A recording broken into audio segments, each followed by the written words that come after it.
দুর্গাপুরে গান্ধী মোড় সংলগ্ন ল কলেজ মোড় এলাকায় একটি খাবারের দোকানে শুক্রবার সকালে ভয়াবহ অগ্নিকাণ্ডের ঘটনা ঘটে।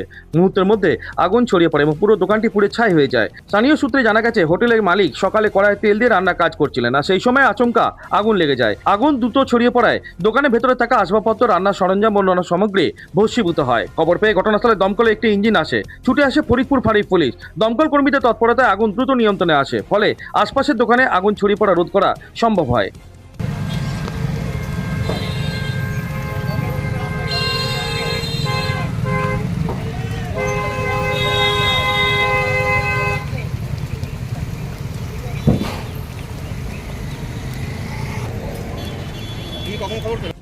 প্রাথমিকভাবে অনুমান করা হচ্ছে, এই অগ্নিকাণ্ডের জন্য প্রায় লক্ষাধিক টাকার ক্ষয়ক্ষতি হয়েছে।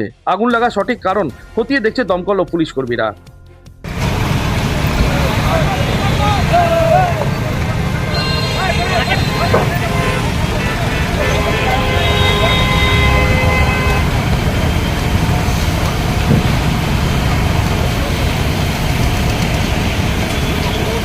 দুর্গাপুর থেকে অনুরাধা সিংগুপ্ত রিপোর্ট, খাঁটি খবর।